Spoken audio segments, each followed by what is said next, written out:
বন্ধুরা, চিন্ময় কৃষ্ণ দাসকে গ্রেফতার করা হয়েছে বেসিক্যালি আপনার রাষ্ট্রদ্রোহিতার কাজ করেছে বলে। একজন বিএনপির নেতা তার বিরুদ্ধে আসলে মামলা করেন, সেটা হচ্ছে যে রাষ্ট্রদ্রোহিতার মামলা, যেখানে বাংলাদেশের পতাকাকে অবজ্ঞা করেছে বলে এখানে আপনার তার বিরুদ্ধে মামলা আনেন। আরও 19 জনের সদস্যের নাম আছে, তার মধ্যে একজন হচ্ছে চিন্ময় কৃষ্ণ দাস, কারণ তিনি নেতৃত্ব দিচ্ছেন সবার সামনে থেকে।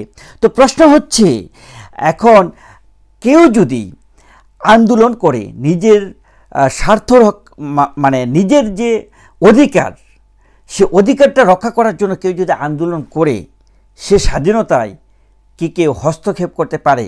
সেটা কি রাষ্ট্রদ্রোহিতার মামলার ক্যাটাগরিতে পড়তে পারে? এখন কথার কথা, আপনি যে শহরে আছেন সেই শহরে এক শ্রেণীর মানুষকে অবজ্ঞা করা হচ্ছে, তাদেরকে বিভিন্নভাবে হয়রানি করার চেষ্টা করা হচ্ছে, মাঝে মাঝে হত্যাও করা হচ্ছে। তো সেই যে গোষ্ঠী বলয়ের মানুষরা, তারা কি আন্দোলন করতে পারবে না? তারা কি সুষ্ঠুভাবে আন্দোলন করাটা কি তাদের বাক স্বাধীনতার মধ্যে পড়ে না? বাক স্বাধীনতা কি তাদের মধ্যে থাকতে পারে না? এই প্রশ্নটা জাতির কাছে আসলে অনেকেই রাখছেন। বন্ধুরা, খেয়াল করে দেখুন যে তাকে যে রাষ্ট্রদ্রোহিতার মামলা দিয়েছে সেটার কোনো ভিত্তি নেই, এবং এই বিষয়টি, এই যে বাংলাদেশে যে গণহারে মিথ্যে মামলা হচ্ছে, এই বিষয়টি সরকার জানে এবং সেটা নিয়ে তার প্রতিবেদনও হয়েছে। ইভেন কি যে বিএনপির যে নেতা এই মামলাটি করেছে, মামলাটি করার পরে তাকে কিন্তু দল থেকে বরখাস্ত পর্যন্ত করা হয়।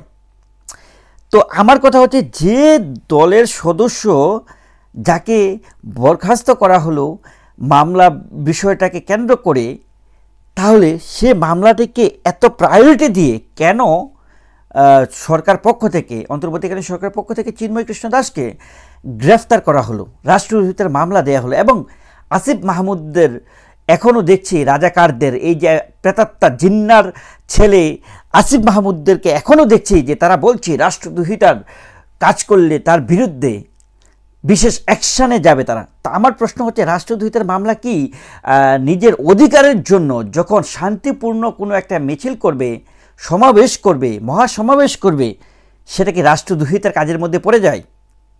সেটা জাতির কাছে প্রশ্ন রইল, এবং জাতি প্রশ্ন করছে অন্তর্বর্তীকালীন সরকারকে, এবং বহির্বিশ্বের মানুষ এই প্রশ্নটা করছে।